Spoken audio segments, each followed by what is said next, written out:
유튜브 친구들 안녕, 인중입니다.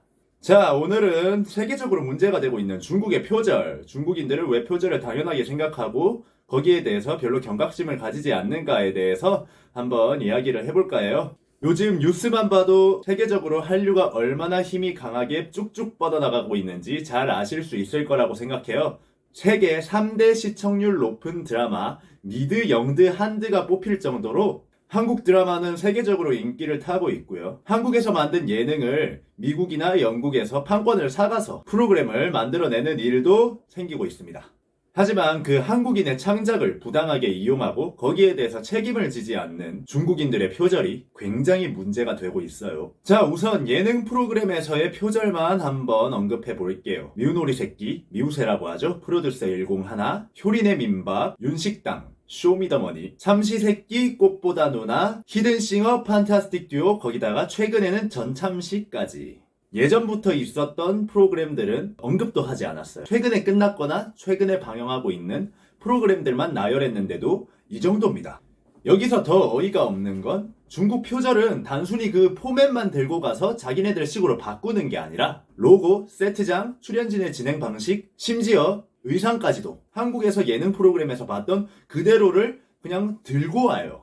완벽하게 똑같은 프로그램을 만들어 놓고 판권을 구매하지 않는 겁니다. 그렇다면 왜 이렇게 표절을 하면서 당당하게 정말 똑같은 프로그램을 만들어 놓고 중국 거라고 우기고 있을까요? 거기에 대해서 한번 알아보도록 합시다. 자, 우선 첫 번째는 중국의 짝퉁 문화 때문이라고 생각해요. 중국에 가면은 짝퉁 시장이 엄청나게 많습니다. 정말 짝퉁이 판을 쳐요. 큰 상권구역에 가면은 짝퉁 시장이 늘 하나 정도는 있는 거를 중국에 사시는 분들이라면 아실 거예요. 그리고 우리나라에서도 유명한 광저우 짝퉁 시장, 칭다오 구찌거리, 이런 것들 너무나 유명하죠. 관광 코스로 있을 정도로 짝퉁은 중국에서 없을래야 없을 수가 없는 문화 중에 하나로 자리를 잡아버렸어요. 그러다 보니까 중국인은 짝퉁을 차고 다니던 명품을 차고 다니던 아무런 상관하지 않습니다. 심지어 어떤 사람들은 명품을 큰 돈 주고 사고 나면은 아니, 이렇게 짝퉁이 더 저렴하고 똑같이 생겼는데 왜 멍청하게 비싼 거를 돈 주고 사느냐, 바보가 아니냐 라고 얘기하시는 어르신들도 많이 계세요. 그러다 보니까 해외에 있는 거를 그냥 표절해서 들고 오는 거에 대해서 별로 죄책감을 느끼지 않습니다. 뭐 그럴 수도 있지, 뭐 잘만 팔리면 되는 거 아니야, 이렇게 생각하는 사람들이 많아요. 그러니까 창작의 고통을 이해를 해주지 않고, 아니 걔네 걸 들고 와서 우리가 더 잘 팔았으면, 돈을 많이 벌었으면 된 거 아니냐라고 생각을 합니다. 철저하게 황금 만능주의가 만들어낸 시민의식이라고 생각할 수 있어요. 자, 두 번째는 방송국에서 대처하는 그들의 태도입니다. 한국의 드라마나 예능을 창작하는 사람들도 왜 판권을 팔고 싶지 않겠어요. 당연히 판권을 팔아서 돈을 더 많이 벌고 싶겠죠. 하지만 그냥 들고 가는 거에 대해서 유감을 표현하고 법적으로 분쟁도 일어날 때도 있습니다. 하지만 그들의 베제라식으로 나오는 태도가 문제라고 생각하는데요. 중국 방송국이나 표절을 한 PD들은 이렇게 얘기를 합니다. 비슷한 방식의 프로그램을 들고 온 거는 맞지만 그거를 중국인이 재밌게 볼 수 있게 중국의 방식으로 바꿨기 때문에 이거는 중국의 예능 프로그램이라고 할 수 있다. 어이가 없죠? 그렇게 얘기를 해놓고 의상이나 자막 방식, 세트장까지 똑같이 표절해요. 그거는 절대 자신들의 방식으로 바꿔서 만든 게 아닌 그냥 그대로의 표절이죠. 그리고 사람만 중국인과 언어만 중국어로 바꿔놓고 중국의 방식이라고 바꿔우기고 있어요. 자, 세 번째 마지막 이유는 중국 공산당 때문이에요. 중국에서는 언론이 통제되어 있고 해외 사이트를 들어가지 못하게 다 막혀 있습니다. 그러다 보니까 외국의 문물을 VPN을 통해서 IP를 우회해서 그렇게 외국 문물을 봐야 되는데 귀찮아서 그냥 중국에 있는 걸 보는 사람들이 훨씬 많겠죠. 당연히 중국인들이니까.